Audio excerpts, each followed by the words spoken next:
Coming up on Wavelength, we'll look at LCRA's major accomplishments over the last fiscal year. We'll take you to a disaster drill at the Ferguson Power Plant, and we've got highlights from LCRA's longest day of golf. Those stories and more next on Wavelength.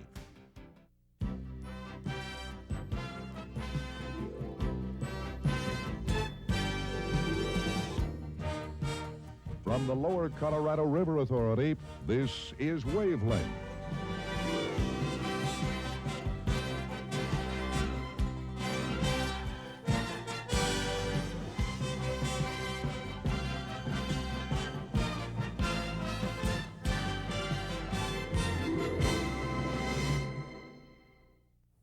Hi everybody, and welcome to Wavelength.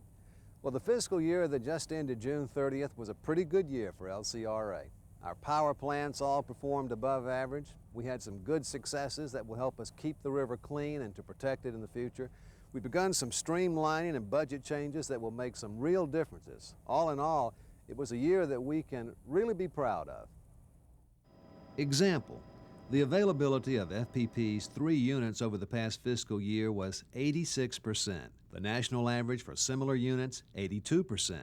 And LCRA power plants not only work more reliably, but operate more efficiently. Overall, our plants use 3.5% less fuel to produce each kilowatt hour of electricity than the Texas average for similar units. This heat rate, or efficiency rate, in fact, is so good, it puts LCRA among the top performing utilities nationwide. Our overall system efficiency in converting fuel into electricity, we rank 17th in the nation, based on a listing of the top 100 investor-owned utilities in the nation. In the area of fuel cost, for the second year in a row, LCRA had the lowest overall coal, natural gas, and lignite cost of any utility in Texas. And in burning that fuel, our plants held pollution down well below what is required by state and federal laws. There were also big accomplishments in our efforts to protect the Colorado River. The City of Austin agreed to treat their sewage water to cleaner standards before discharging into the river, and they banned the use of laundry detergents containing phosphates beginning next summer. LCRA developed an ongoing pollution assessment program for the Colorado that became the blueprint for a new state law requiring similar programs for the other rivers in Texas. And EPA Administrator William Riley looked at our student volunteer Riverwatch Network program and said he had not seen anything as sophisticated anywhere in the country. In the last year, LCRA has firmly established itself as a leader in the environmental movement. And in fact, it's exactly the kind of thing that LCRA and other river authorities and public agencies should do. We work with the counties, we work with our cities, we work with the state, and we work with our constituents. And LCRA is in a perfect position to bring all those groups together. And we have taken that challenge. We are now leading that movement in Central Texas. And we want to continue to do that. It's very exciting. There were many other successes. Our Good Sense Home program produced a 125% increase in the number of Good Sense homes built. And we kicked off a program to weatherize older homes throughout our service area. We opened new camping sites on the Highland Lakes and launched a major program to increase the number of boat ramps and access parks downstream. In the rice fields, we have reduced water use by a record amount. And in administrative areas of the company, we made a number of changes that have cut the time required and the cost of numerous procedures. Well, I think we've had a tremendous year. If you look at the annual report that I gave the board and you look at the financial report for the end of the year, we've had a tremendous year. We did everything that we said that we would do. I tend to sometimes focus on the big items, the items that you read about in the newspaper or things that the board or senior management is more concerned about. But this is an opportunity for me to stop and thank every employee of LCRA for working hard and helping us have a good year. We truly are one company. Everybody is a contributor. And even though we may not recognize the routine work like perhaps we should, it is important, and it is why we have a good year. I think even though we have some tough years ahead of us, like everybody else in Central Texas, if we can meet this year's challenges with just half of the enthusiasm that we had this last year, then I think we'll have another great year.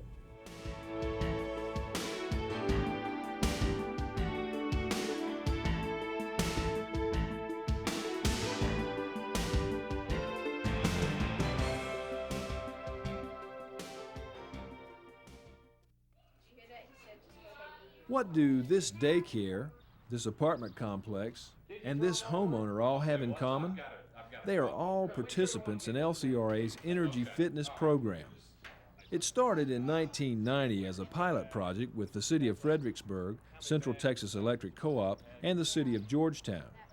The program has three main features: a free energy survey of your home or small business to see what is needed, the installation of free energy-saving devices such as a water heater wrap and a low-flow shower head as part of the survey, and rebates or low-interest loans to help pay for the needed improvements.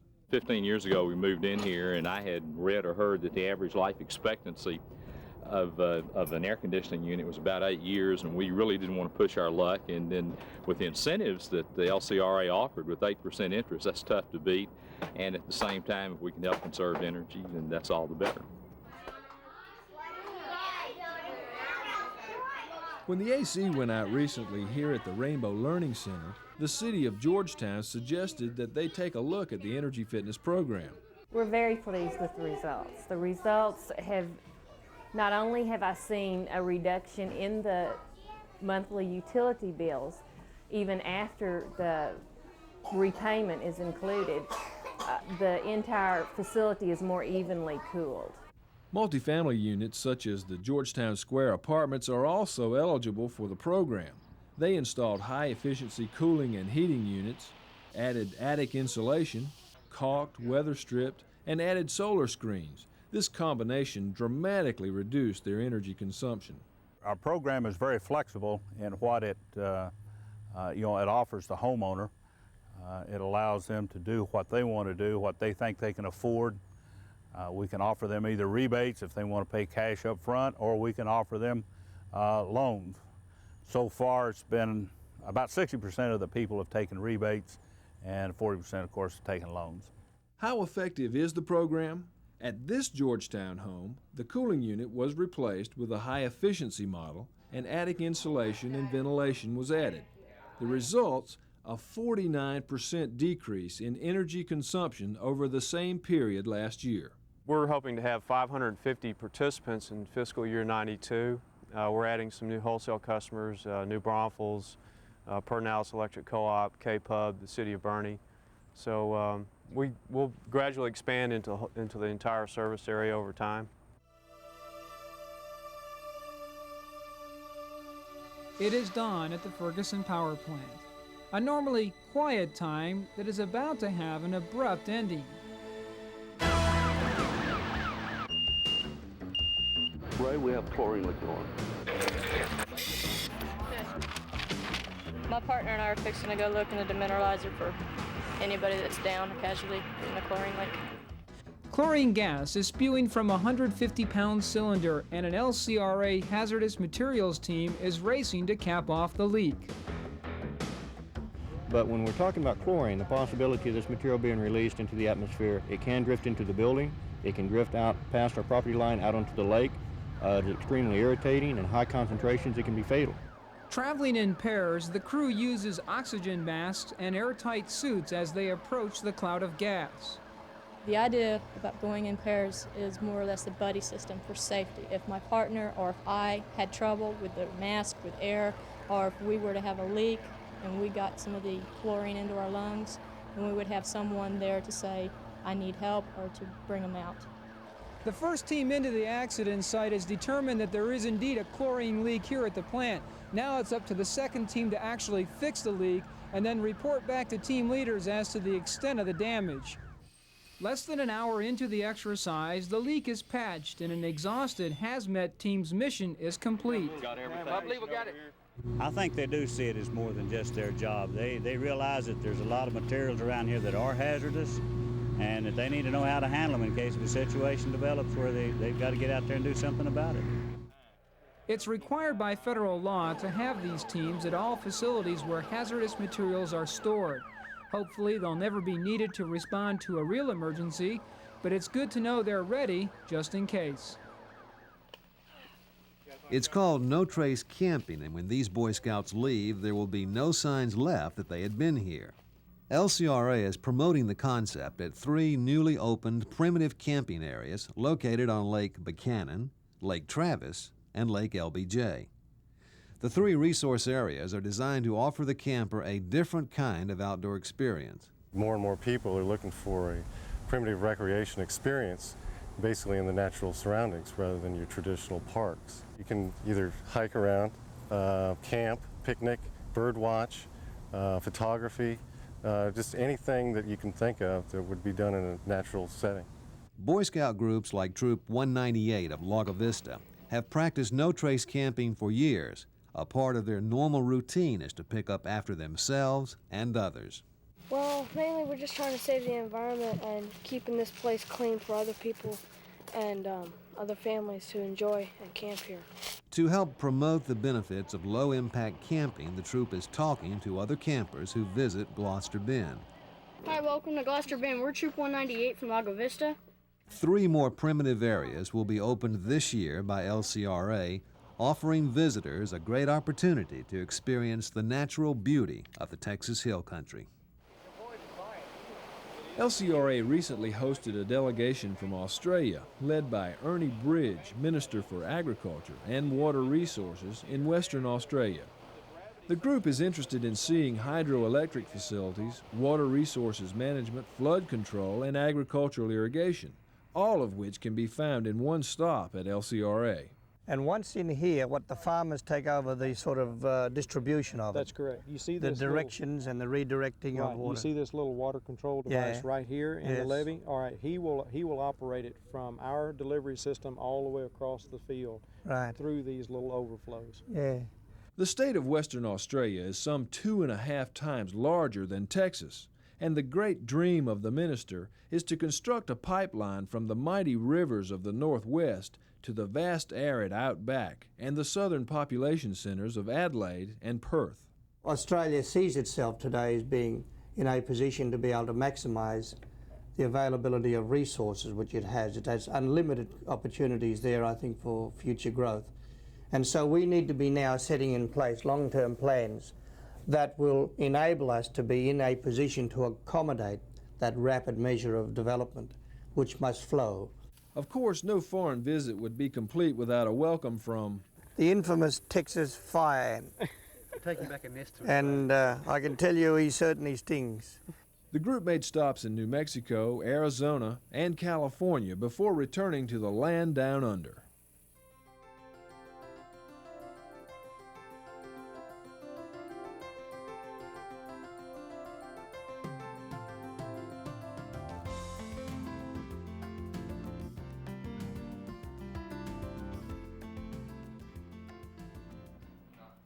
At the August meeting, LCRA board members honored Lewis Loth, General Manager of the Central Texas Electric Co-op. Mr. Loth has retired after 40 years with CTEC. He and his wife Rose received a resolution from the board commending their many years of service to the people of Central Texas. The board also presented a resolution to the volunteer fire departments of Marble Falls, Burnett, Granite Shoals, and Horseshoe Bay for their efforts in fighting a circuit breaker fire back in May at the Max Starkey Dam. LCRA officials say that the quick response by these fire departments saved thousands of dollars in potential damage. It wasn't long ago that it took hundreds of these transistors to provide the same amount of memory as there is in today's handheld calculator. Technology and LCRA have come a long way since the computer age was born. We have really made a major investment in computer systems, both hardware and software. And so now we want to step back and figure out how we're going to make it all work and make sure that we have a roadmap or a plan for the future. Today at LCRA, there are over 650 personal computers with hundreds of employees hooked up to the mainframe. The challenge today, according to Steele, is to design a system that lets everyone who uses a computer share their information. And so when you have brand X and you have brand Y, how do you make them talk together and how do you make them work together? And that's the challenge we're faced with right now. For now, all major computer purchases are on hold, and a task force has been working to develop a strategic plan that will take LCRA into the future, a future that is likely to revolutionize the way we do business. What I think is I'll be turning around talking to this thing, okay? And it will be answering me. And it will be, I'll talk to it and I'll say, I want to talk to Pat Freeze. And it will call up Pat Freeze and it'll bring you up and bring your picture up on the screen. And you and I have a dialogue and we'll be able to see each other without ever leaving our workplace. And I think that's going to happen regardless of whether you're, out in the field, walking the line or whatever you're doing. You need something, you're going to pick up some electronic device, or it may be on your wrist. Although wristwatch communication may be years away, Steele says the strategic plan should be completed by mid-1992. Mike Craddock leads the charge up number 10 at Balcones Country Club as 24 LCRA golfers played in the longest day of golf. This event was organized to benefit the American Cancer Society. Each golfer secured pledges for every hole played, and Chuck Wiener was the top fundraiser with $805. LCRA Employees United Charities hosted a reception for the tired golfers after their 36-hole day. The final tally, $7,200 raised for the Cancer Society. It's county fair time in Central Texas, and that means it's time to celebrate. The heart of every fair is the opening day parade, like this one in LaGrange, which marks the beginning of the Fayette County Fair. Employees of the Fayette Power Project built this float honoring America's armed forces, and LCRA also showed off its new electric van. Trailing alongside and working the crowd feverishly was LCRA's energy miser, Awful-Lot.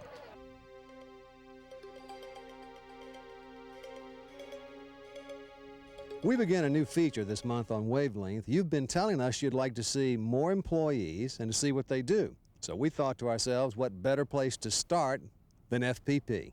This is a control room of Unit 3 at FPP. They have one control room for 1 and 2. This is a control room for 3. Control room operators, of course, at all of our plants. What's your name? Ricky Homar. Ricky, if I wanted to become a control room operator, what would I have to do? Become an operator.